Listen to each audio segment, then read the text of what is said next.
மனிதனுடைய மானத்தை மறைப்பதற்கும் அலங்காரத்திற்காகவும் ஏற்படுத்தியிருக்கிற ஆடை ஒழுங்கு கூட அது முறையாக கடைபிடிக்கப்படாத போது சமூக பாதுகாப்பிற்கு அதுவும் ஒரு காரணமாக இருக்கிறது. பெண்களுக்கு எதிரான பாலியல் வன்கொடுமைகளுக்கு அதுவும் ஒரு வகையில் காரணமாக இருந்து கொண்டிருக்கிறது. அல்லாஹ் திருமறையில் ஆடையை குறித்து சொல்லுகிற போது யா பனி ஆதம் قد أنزلنا عليكم لباسا يواري سوآتكم وريشا ولباس التقوى ذلك خير. ஆதமுடைய மக்களே, நாம் உங்களுக்கு இறக்கி தந்திருக்கிறோம் லிபாசன், ஆடைகளை. எதற்காக ஆடையை நாம் இறக்கி தந்திருக்கிறோம்? ஆடை நாம் அன்பளிப்பாக வழங்கியிருக்கிறோம், நியமத்தாக வழங்கியிருக்கிறோம், உங்களுக்கு வழங்கியிருக்கிறோம் என்று சொல்லுகிறார் அல்லாஹ். அதற்கான காரணத்தையும் சொல்லுகிறார். யுவாரி சௌகாத்திக்கும், அது உங்களுடைய மானத்தை மறைப்பதற்காக. மற்றொரு காரணம் என்ன? ஆடை அணிவதற்கான மற்றொரு காரணி என்ன? அல்லாஹ் திருமறையில் படைத்த ரப்பல் ஆலமீன் மனித சமூகத்திற்கு ஆடை வழங்கியிருப்பதனுடைய காரணத்தை சொல்லுகிறார். வரிஷா, இன்னொன்று உங்களை அலங்கரித்துக் கொள்வதற்காக. காப்பதற்கும் ஆடை, உங்களை அலங்கரித்துக் கொள்வதற்கும் ஆடை. அதனால்தான் யா பனி ஆதம் புது சீனத்துக்கும் இந்த கொல்லி மஸ்ஜித் என்று அல்லாஹ் சொல்லுகிறார். பள்ளிவாசலுக்கு செல்லுகிற போது பிரத்யேகமான ஒரு ஆடை அலங்காரத்திற்காக நீங்கள் மேற்கொள்ளுங்கள் என்று அல்லாஹ் சொல்லுகிறார். அலங்காரத்திற்காகவும் ஆடை இருக்க வேண்டும், அதே நேரத்தில் தன் மானத்தை காத்துக் கொள்வதற்காகவும் அந்த ஆடை இருக்க வேண்டும். இன்றைக்கு ஆண்கள் தன் மானத்தை காத்துக் கொள்வதற்கு ஆடை அணிகிறார்கள் என்றால் அதில் நமக்கு குறை ஏதும் இருப்பதாக தெரியவில்லை. ஆனால் பெண்களுடைய ஆடை முறைகளை இன்றைக்கு பார்க்கிற போது அவருடைய மானங்களை வெளிக்காட்டுகிற வகையில், தன்மானத்திற்கே பாதிப்பை ஏற்படுத்துகிற வகையில், அவர்களுக்கு பாதுகாப்பிற்கு அதுதான் சவாலாக இருக்கிறது என்று சொல்லக்கூடிய அளவிற்கு பெண்களுடைய ஆடை கலாச்சாரங்கள் இன்றைக்கு மாறி போயிருக்கிறது. முன்னர் காலங்களில் சுடிதார் அணிந்தவர்கள் டாப்பிற்கு மேலாக ஒரு கவுன் என்று போட்டுக் கொள்வார்கள், ஷால் என்று போட்டுக் கொள்வார்கள். இன்றைக்கு தமிழகம் உட்பட ஆடையில் ஓரளவிற்கு நல்ல முறையில் ஆடை அணியக்கூடிய மாநிலங்களில் ஒன்றாக கருதப்படுகிற இது போன்ற மாநிலங்களில் கூட இன்றைக்கு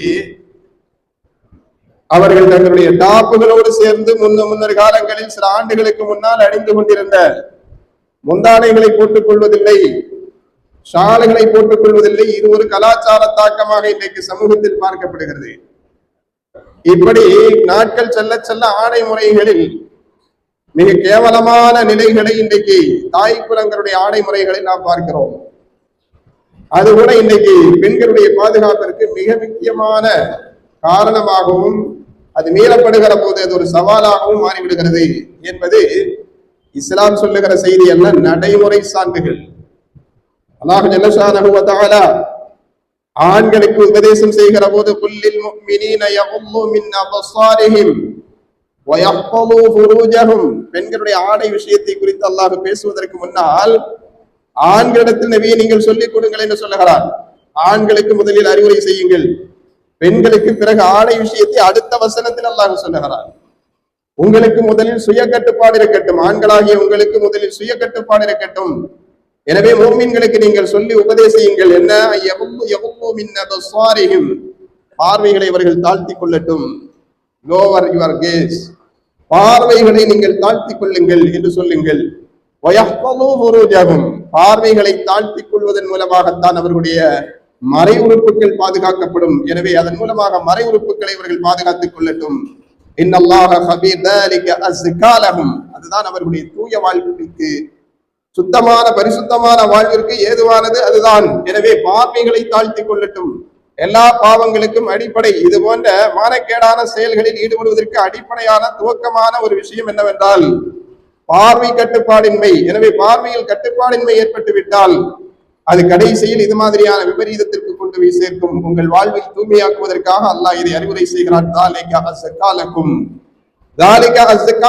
அவர்களுக்கு அதுதான் தூய வாழ்வுக்கு ஏதுவான வழிமுறை என்று அல்லாஹ் சொல்லிக் கொடுக்கிறான்.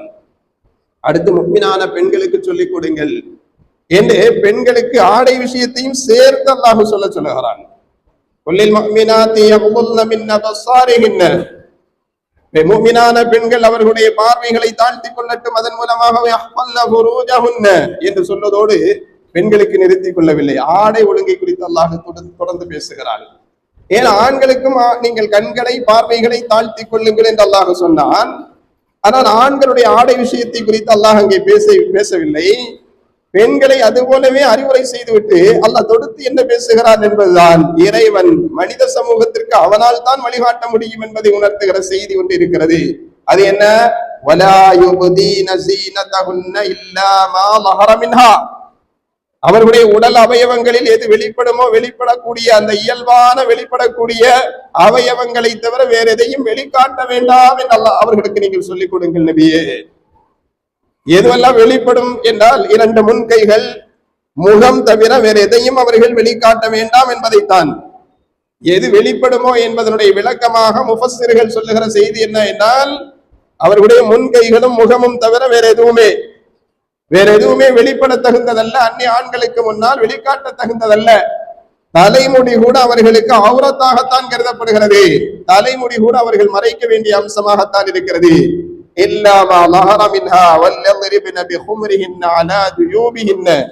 மறைக்கிறோம் என்று சொல்லி ஏதோ ஒரு ஆடையை மறைத்துக் கொள்வதில்ல, முந்தானைகளை போட்டு மறைத்துக் கொள்ளட்டும், அதுவும் சேர்த்து போட்டுக் கொள்ளட்டும் என்று பிரத்யேகமாக ஒரு ஆடையை குறித்து அல்லாஹ் சொல்லுகிறான். எந்த ஆடை இன்றைக்கு இல்லாததனால் சமூகத்தில் சீரழிவுகள் காணப்படுகிறதோ அந்த ஆடை குறித்து பிரத்யேகமாக அல்லாஹ் சொல்லுகிறான். மட்டுமல்ல, இன்னும் சேர்த்து சொல்லுகிறான், வலா யுபதீன ஸீனதஹுன்ன. அவர்களுடைய அலங்காரங்களை அவர்கள் வெளிக்காட்டக்கூடாது. அலங்காரம் என்று சொன்னால் சாதாரண இயல்பான நிலை, இயல்பான ஆடை, வீடுகளில் அணிகிற ஆடை, அந்த ஆடையோடு அவர்கள் நிற்கக்கூடாது. இல்லாலி புயூத்திஹின்ன, கணவனுக்கு முன்னாலே தவிர, அவ் ஆபாஇஹின்ன, அவர்களுடைய தந்தைமார்களுக்கு முன்னாலே ஒழிய, அவ் ஆபாஇ புயூத்திஹின்ன, கணவனுடைய தந்தைமார்கள், அவ் அப்னாஇஹின்ன, அவர்கள் பெற்றெடுத்த பிள்ளைகள், அவ் அப்னாஇ புயூத்திஹின்ன, தங்களுடைய கணவனுக்கு வேறொரு மனைவியின் மூலமாக குழந்தை பிறந்திருக்கும் அல்லவா, அவர்களுக்கு முன்னால், அவ் இஹ்வானிஹின்ன, அவர்களுடைய சொந்த சகோதரர்கள், அவ் பனி இஹ்வானிஹின்ன, சகோதரர்களுடைய பிள்ளைகள், அவ் பனி அஹவாத்திஹின்ன, சகோதரிகளுடைய பிள்ளைகள், அவ் நிசாஇஹின்ன, அவ் மா மலக்கத் ஐமானுஹுன்ன, அவித்தாபிஈன கைரு உலில் இர்பா, பெண்களுக்கு மத்தியில், வலக்கரம் சொந்தமாக்கி கொண்டவர்களுக்கு மத்தியில், அல்லது அவர்கள் பெண்கள் வாழ் நாட்டமில்லாத வகையில் சில ஆண்கள் இருப்பார்கள், அவர்களாக இருந்தாலும் அவர்களும் பரவாயில்லை, அவர்களையும் தவிர, பெண்களுடைய மான விஷயத்தில் எந்த ஈடுபாடும் காட்டாத வகையிலான பருவம் இருக்கிறது அல்லவா, குழந்தை பருவம், அவர்களாக இருந்தாலும் பரவாயில்லை. இது அல்லாத யாராக இருந்தாலும் அவர்களுக்கு முன்னால் நீங்கள் நிற்பதாக இருந்தால் முன்னங்கை முகம் தவிர வேற எதுவுமே உங்களுக்கு தெரியக்கூடாது என்கிற ஒழுங்குமுறையை அல்லாஹ் திருமறையில் எவ்வளவு அழுத்தம் திருத்தமாக சொல்லிக் கொடுக்கிறார் பாருங்கள். இன்றைக்கு இந்த ஒழுங்குமுறை நவீன கால ஆய்வுகளோடு ஒத்து போகக்கூடிய செய்தியாக இருக்கிறது. ஏன் அல்லாஹ் பார்வையை பற்றி பேசிவிட்டு அடுத்து பெண்களுடைய ஆடை ஒழுக்கத்தை பற்றி பேசுகிறான் என்றால் அதற்கு ஒரு நெருங்கிய தொடர்பு இருப்பதை இன்றைய நவீன ஆய்வுகள் நமக்கு நிரூபணம் செய்கிறது. FMRI என்று சொல்லுவார்கள், ஒரு ஆய்வு, நேச்சர் நியூரோ சயின்ஸ் என்று சொல்லப்படுகிற அந்த துறையால் ஆய்வு செய்யப்பட்ட ஒரு ஆய்வுதான் ஃபங்க்ஷனல் மேக்னெட்டிக் ரிசோனன்ஸ் இமேஜிங் என்று சொல்லப்படுகிற FMRI என்று சொல்லப்படுகிற ஒரு சோதனை ஒன்று 2004 நடத்தப்பட்டது. அந்த சோதனையினுடைய முடிவு என்னவென்று கேட்டால், அது சோதனை என்றால் எப்படி, அதாவது ECG எடுப்பார்கள் அல்லவா, அது மாதிரி ஆங்காங்கே ஒட்டுகள் போடப்படும், அவர்களுக்கு கனெக்ஷன் கொடுக்கப்படும், மூளை பகுதிக்கும் இருதய பகுதிக்கும் அது போன்ற உடலுடைய வேறு வேறு அவயவங்களுக்கும் கனெக்ஷன் பொருத்தப்படும். எதற்காக இந்த கனெக்ஷன் என்று கேட்டால், MRI ஸ்கேன் எடுப்பார்கள் அல்லவா, இது உள்ளுறுப்புகளுடைய அவர்களுடைய கெமிக்கல் ரியாக்ஷனுடைய எல்லாவற்றையும் அப்படியே ஒரு தகவலாக வெளிப்படுத்தக்கூடிய ஒரு ஆய்வு. எனவே இந்த ஆய்வு நடத்தப்படுகிற போது அவருடைய இதய துடிப்பினுடைய துல்லியமான அளவீட்டை அது சொல்லும், மூளையினுடைய இயக்கத்தை பற்றி சொல்லும், அங்கே சுரப்பிகளுடைய இயக்கத்தை பற்றி அது பேசும், உடல் அவயவங்களில் எது எது எப்படி இயங்குகிறது என்பதை பற்றிய ஒரு தகவலை அது தரும். அப்படிப்பட்ட ஒரு ஆய்வு ஒன்றை நடத்துகிறார்கள். இந்த ஆய்வு என்ன என்றால், ஒரு பெண்ணை அமர வைத்து ஒரு ஆணை கடக்க செய்வார்கள்.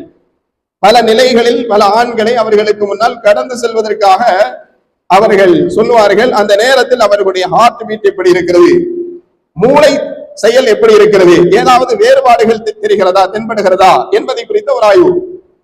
இப்படி ஆண்கள் கடந்து செல்லுகிற போது பெண்களிடத்தில் ஏற்படுகிற மாற்றங்களை, பார்வையால் ஏற்படுகிற மாற்றங்களையும், அதே நேரத்தில் பெண்களை உட்கார வைத்து ஆண்களை உட்கார வைத்து பல பெண்களை கடந்து போக செய்கிற போது பல கோலங்களில் பெண்களை கடந்து செல்ல வைத்து அதன் மூலமாக இந்த ஆணிடத்தில் என்ன மாற்றம் ஏற்படுகிறது என்ற ஒரு சோதனையிலும் பெரிய வித்தியாசங்களை பார்க்கிறார்கள்.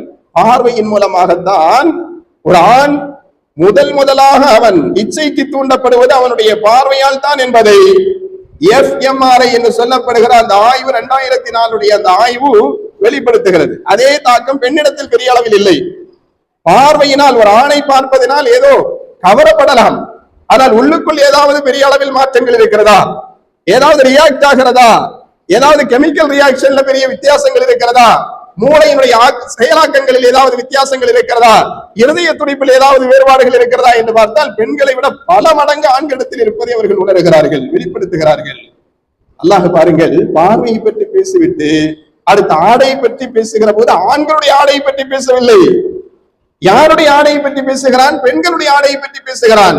உனக்கு எது இயல்பாக வெளிப்படுமோ, முன்னங்கைகள், முகம் தவிர வேறு எதுவுமே அந்நிய ஆண்களுக்கு முன்னால் வெளிப்படக்கூடாது என்பதை அல்லாஹ் எப்படி அதை வரையறுத்து, யாருக்கு முன்னால் அது சாதாரண ஆடையில் நின்று கொள்ளலாம், யாருக்கு முன்னால் நீ அப்படி நின்று கொள்ளக் கூடாது என்பதை விரிவாக விளக்குகிறான். பாருங்கள், இது இன்றைய நவீன விஞ்ஞானம் 2004 ஆய்வு நமக்கு இதை வெளிப்படுத்துகிறது என்று சொன்னால், இதைத்தான் யூசுப் நபி அலைஹிஸ்ஸலாம் அவர்களுடைய காலகட்டங்களில் மன்னருடைய மனைவி பெண்களை எல்லாம் உட்கார வைத்து அவர்களுடைய அரியணைகளில் உட்கார வைத்து, சாய்வனைகளில் உட்கார வைத்து யூசுப் நபியை கடந்து செல்ல செய்கிற போது யூசுப் நபியினுடைய விஷயத்தில் பெண்களுக்கு இந்த ஈர்ப்பு என்று சொன்னால், பெண்களால் யூசுப் நபிக்கு எந்த அளவுக்கு ஒரு தாக்கத்தை ஏற்படுத்தி இருக்கும் என்பதைத்தான் அந்த சோதனையில் கடந்து சென்று அவருடைய சாதனை பற்றி பேசுகிற இறைவன் நமக்கு சொல்ல வருகிறான். ஆக அன்புக்குரியவர்களே, கண் பார்வையினால் ஆண்கள் சீண்டப்படுவது என்பது இயல்பு என்பதை இஸ்லாம் மாத்திரம் சொன்ன செய்தி அல்ல, நவீன விஞ்ஞானமே அதைத்தான் நமக்கு சொல்லிக் கொண்டிருக்கிறது. அதனால் தான் நபிகள் நாயகம் ஸல்லல்லாஹு அலைஹி வஸல்லம் ஆண் பெண் விஷயங்களில் பரஸ்பரம் சின்ன வயதிலிருந்து அந்த ஒழுக்க முறைகளை நமக்கு சொல்லித் தருகிறார்கள். ஆடையாகட்டும், இன்னவள விஷயங்களாக இருக்கட்டும், ஆண் ஆணுடைய குணத்தில் தான் இருக்க வேண்டும், பெண் பெண்ணுடைய குணத்தில் தான் இருக்க வேண்டும். இன்றைக்கும் விஞ்ஞானம், சயின்ஸ், மெடிக்கல் என்ன சொல்லுகிறது என்று கேட்டால், ஒரு ஆணிடத்தில் ஒரு பெண்ணுடைய தன்மை உடல் விஷயத்திலோ, ஆடை விஷயத்திலோ, பார்வை விஷயத்திலோ, குணநலங்களிலோ ஏற்படுமானால் அது இயற்கைக்கு மாற்றமானது மாத்திரமல்ல, ஏதோ கோளாறு அவனிடத்தில் இருக்கிறது, சிகிச்சைக்கப்பட வேண்டிய ஒரு கோளாறு அவனுடைய உடலில் இருக்கிறது என்பதை இன்றைக்கு மெடிக்கல் அதை சொல்லுகிறது. நபிகள் நாயகம் ஸல்லல்லாஹு அலைஹி வஸல்லம் அதனால்தான் பெண்ணை மாதிரி ஆடை அணிவதற்கு ஒரு ஆண் முற்பட்டாலோ, ஆணை போல ஆடை அணிவதற்கு ஒரு பெண் முற்பட்டாலோ அதை வன்மையாக இறை தூதர் ஸல்லல்லாஹு அலைஹி வஸல்லம் அவர்கள் கண்டித்திருக்கிறார்கள். லைஸ மின்னா மன் தஷப்பஹ பிர்ரிஜாலி மினன் நிஸா, பெண்களில் யாரெல்லாம் ஆணுக்கு ஒப்பாக ஆடை அணிய நினைக்கிறார்களோ அவர்கள் எல்லாம் இஸ்லாமியர்கள் அல்ல.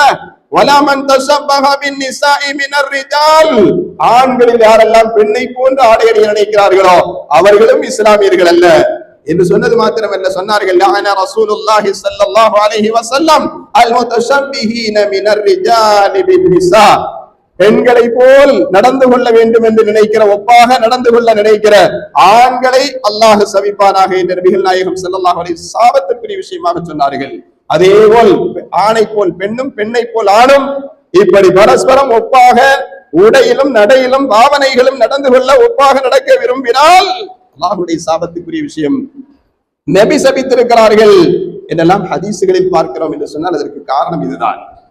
ஏனென்றால் அவர்களுடைய இயல்பில் இருக்கிற போதுதான் உலகம் சரியாக இயங்கும், அதனுடைய இயற்கை போக்கில் அது இயங்குகிற போதுதான் நாம் எதிர்பார்த்த வகையில் நம் பலன்களை நாம் அடைய முடியும்.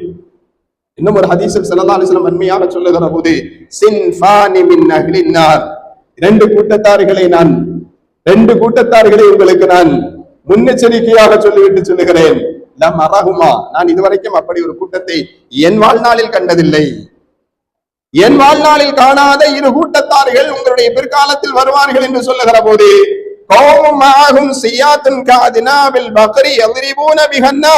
மக்களை அநியாயமாக அக்கிரமமாக அடிப்பதற்கென்று சாட்டை வார்களை கையில் வைத்துக் கொண்டு திரிகிற அடக்குமுறையாளர்கள் இருப்பார்கள்.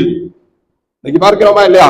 ஜனநாயக உரிமைக்காக தெருவில் இறங்குகிற போது அடக்குமுறை செய்யப்படுகிறார்கள். இந்த அடக்குமுறையை தான் இஸ்லாம் பேசுகிறது. இதெல்லாம் அநியாயம்.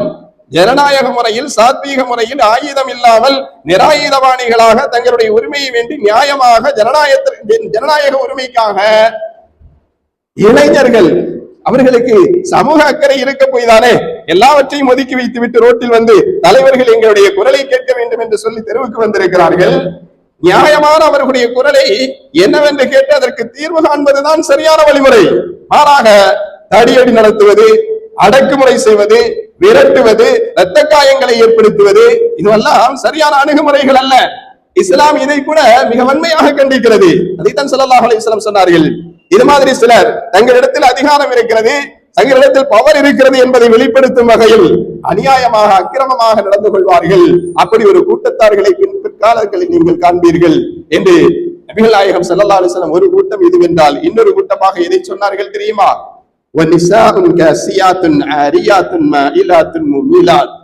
சில பெண்கள் இருக்கிறார்கள், அவர்கள் ஆடை அணிந்தும் அணியாதவர்களை போல் பிற்காலத்தில் இருப்பார்கள்.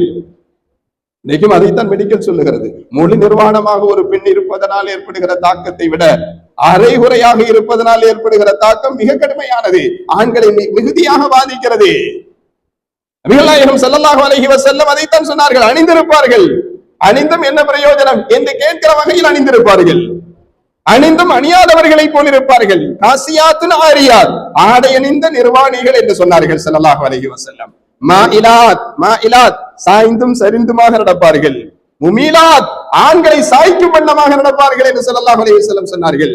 ஆண்களுடைய பார்வை தன்வசப்படுத்துகிற வகையில், ஆண்களுடைய எண்ணங்களில் இச்சைகளை தூண்டுகிற வகையில் ஒரு காலகட்டத்தில் பெண்கள் உருவாகுவார்கள், நடப்பார்கள் என்று சொன்னார்களே, என்ன இல்லை ஸல்லல்லாஹு அலைஹி வஸல்லம் அவர்கள் சொன்னதில்? நபிகள் நாயகம் ஸல்லல்லாஹு அலைஹி வஸல்லம் இறை தூதர் என்பதை நிரூபிக்கிற வகையில் தான் அவர்களுடைய ஒவ்வொரு முன்னறிவிப்புகளுமே இருக்கிறது. இன்றைக்கு அதுதான் அவர்களுக்கு சவாலாக, பாதிப்பாக, பெண்களுடைய பாதுகாப்புக்கு இன்றைக்கு பெரிய அளவில் அச்சுறுத்தலாக இருப்பதெல்லாம் இறை தூதர் எதை எச்சரிக்கை செய்தார்களோ, இருக்க வேண்டிய கட்டுப்பாடுகள் எது விஷயத்தில் இருக்க வேண்டும் என்று இந்த சமூகத்திற்கு போதித்தார்களோ அது இல்லாததன் விளைவைத்தான் இன்றைக்கு சமூகம் அனுபவித்துக் கொண்டிருக்கிறது. ஏன் நடைமுறை வாழ்க்கையில் நாம் எடுத்துக்கொள்வோம். சைனாவிலே 2012 ஒரு சட்டம் இயற்றுகிறார்கள். என்ன சட்டம்? பள்ளிக்கூடங்களில், பொது நிறுவனங்களில் பணியாற்றுகிறவர்கள் ஆடை கட்டுப்பாடுகளை மேற்கொள்ள வேண்டும். குட்டை பாவாடைகள் அணியக்கூடாது, கவுன் அணியக்கூடாது, இறுக்கமான ஆடைகளை அணியக்கூடாது என்று சொல்லி எல்லாம் ஒரு சட்டம் இயற்றப்படுகிறது. எதனால் அந்த சட்டம் கொண்டு வந்தார்கள் தெரியுமா? சைனாவிலே அவர்கள் குட்டை பாவாடை அணிந்து விட்டு அங்கிருக்கிற பேருந்துகளில் அங்கு இருக்கைகள் எப்படி இருக்கும் என்று சொன்னால் மேல்தளம் கீழ்த்தளம் என்று இருக்கைகள் இருக்கும். மேல்தளத்தில் இருக்கக்கூடிய பெண்களை கீழ்த்தளத்தில் இருப்பவர்கள் பார்வையிடுவதும் தங்களுடைய மொபைல்களில் அதை பகர்த்துவதுமாக சில குற்ற செயல்கள், கிரிமினல் குற்றங்கள் அங்கே அதிக அளவில் நடக்க துவங்கியது. ஆக இது பெண்களுடைய பாதுகாப்பிற்கும் தன்மானத்திற்கும் இழுக்கை ஏற்படுத்துகிறது என்பதனால் அது பெரிய அளவில் புகார் அளிக்கப்பட்டு பரிசீலிக்கப்பட்டு தான் அந்த சட்டம் அங்கே கொண்டு வரப்படுகிறது. இதே போல் 2012 ஆஸ்திரேலியாவிலும் ஒரு சட்டம் கொண்டு வருகிறார்கள். அங்கே என்ன நடந்தது என்றால், பேருந்தில் ஏறுகிற போது படிக்கட்டில் பேருந்தினுடைய ஓட்டுநர் என்ன செய்கிறார்? ஓட்டுநர் மாத்திரம்தான் இருப்பார், நடத்துனர் இருக்க மாட்டார். அவர் தன்னுடைய பேருந்தில் கண்ணுக்கு தெரியாத கேமராக்களை படிக்கட்டில் பொருத்தி வைத்திருக்கிறார். படிக்கட்டில் ஏறுகிற பெண் பிள்ளைகள் அவர்களுடைய உள்ளாடை தெரியும்படியாக அதிலே வீடியோக்களை கவரேஜ் செய்து அதை வெளியே பகர்த்துகிறார். இதனால் அவர் பிடிக்கப்பட்டு அவருக்கு தண்டனை கொடுக்கப்பட்டது மாத்திரமல்ல, ஆஸ்திரேலியாவில் அது போலவே சட்டம் இயற்றப்படுகிறது. குட்டை பாவாடைகள் அணியக்கூடாது, கவுன் அணியக்கூடாது, ஸ்கர்ட் அணியக்கூடாது என்று சொல்லி சட்டம் இயற்றுகிறார்கள். ஆக எங்கே போய் முடிகிறது? எங்கே வந்து நிற்கிறார்கள்? கடைசியாக இந்த ஆடை எங்கே கொண்டு விடுகிறது? இவர்களுடைய கலாச்சாரம் எங்கே கொண்டு விடுகிறது? கடைசி எங்கே வருகிறார்கள்? இஸ்லாம் எந்த ஆடை கட்டுப்பாட்டை சொல்லுகிறதோ அந்த ஆடை கட்டுப்பாட்டிற்கு தான் வருகிறார்கள். நீங்கள் சரியாக ஆடை அணிந்தால் அவர் கேமராவில் பகிர்த்துவதற்கோ அதை ரெக்கார்டு செய்வதற்கோ முன் வருவார்களா? அப்ப இதற்கெல்லாம் தவறுக்கு தூண்டுதலாக இருக்கக்கூடிய ஆடை முறைதானே. எனவேதான் ஆடையில் சட்டம் இயற்றுகிறார்கள். இனிமேல் யாரும் கேமராவில் பிடிக்க கூடாது, படம் பிடிக்க கூடாது என்று சட்டம் இயற்ற முடியுமா? நீங்கள் சரியாக இருங்கள். இருந்தால் அவன் ஏன் கேமராவில் அதை பதிவு செய்ய போகிறான்? அதை ஏன் பலருக்கும் பகிர்ந்தளிக்க போகிறான்? எனவே சட்டம் யாருக்கு இயற்ற வேண்டும் என்பதை காலம் கடந்து அந்த நாட்காலில் இருக்கிறவர்கள் சிந்திக்கிறார்கள். இஸ்லாம் 1400 ஆண்டுகளுக்கு முன்னதாகவே மனித சமூகத்திற்கு வழிகாட்டக்கூடிய மார்க்கம் அல்லவா? இறைமார்க்கம் அல்லவா, படைத்த ரப்பல் ஆலமீனுடைய வழிகாட்டுதல் அல்லவா. எனவேதான் அல்லாஹ் அதற்கு எந்த வழிமுறை கடைபிடிக்கப்பட வேண்டும் என்று சரியான வழிகாட்டுதல்களை நமக்கு வழங்கியிருக்கிறான். நபிகள் நாயகம் ஸல்லல்லாஹு அலைஹி வஸல்லம் அவர்களிடத்தில் கூட அப்பாப் ரலியல்லாஹு அன்ஹு அவர்கள் வருகை தந்து சொன்னார்கள் அல்லவா, யா ரசூலல்லாஹ், எங்களுக்காக வேண்டி நீங்கள் உதவி தேடக்கூடாதா, அல்லாஹ்விடத்தில் துஆ செய்யக்கூடாதா என்று கேட்கிற போது என்ன ஆயிற்று? கொடுமைப்படுத்துகிறார்களே நபியே, கொடுமைப்படுத்துகிறார்கள், எங்களால் தாங்க முடியவில்லை, உலகத்துத்தான் தாங்குவோம் என்று கேட்டபோது நபிகள் நாயகம் ஸல்லல்லாஹு அலைஹி வஸல்லம் முன்வாழ்ந்த சமூகம் அவர்கள் எதிர்கொண்ட கொடுமைகளை எடுத்து சொல்லி கடைசியாக ஒரு வார்த்தை அந்த மக்களுக்கு ஆறுதலாக சொன்னார்கள். என்ன தெரியுமா?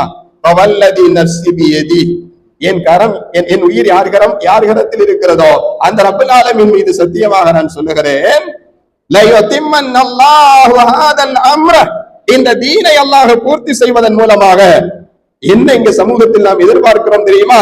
ஹத்தா தஹ்ருஜல் லஈனா மினல் ஹியரா ஹத்தா தஸூஃப பில் பைத்தி ஃபீ கைரி ஜிவாரி அஹதின், யாருடைய பாதுகாப்பும் இல்லாமல் ஹியராவிலிருந்து ஒரு பெண்மணி, லஈனா என்று சொன்னால் ஒட்டகத்தில் பயணிக்கிற, தனிமையில் பயணிக்கிற, ஒட்டகத்தில் பயணிக்கிற பெண்ணுக்கு சொல்லுகிற வார்த்தை லஈனா. ஒரு லஈனா ஒட்டகத்தில் தனியாக செல்லுகிற ஒரு பெண்மணி தன்னந்தனியாக ஹியராவிலிருந்து புறப்பட்டு பைத்துல்லாவிற்கு வருகை தந்து தவாஃப் செய்து உம்ராவை நிறைவேற்றி செல்லுகிற ஒரு காலம் வரும். அந்த ஒரு காலத்திற்காகத்தான் நாம் எல்லோருமே இவ்வளவு தியாகங்களை அனுபவிக்கிறோம் என்று ஸல்லல்லாஹு அலைஹி வஸல்லம் சொன்னார்கள். அப்படியானால் பாதுகாப்பற்ற ஒரு சூழல் ஜாஹிலிய காலகட்டங்களில் பெண்களுக்கு இருந்திருக்கிறது. நம்முடைய போராட்டங்களும் நம்முடைய இது மாதிரியான தியாகங்களும் அர்ப்பணிப்புகளும் இன்னல்களும் இதுவெல்லாம் பெண்களுடைய பாதுகாப்பை இலக்காக கொண்டது.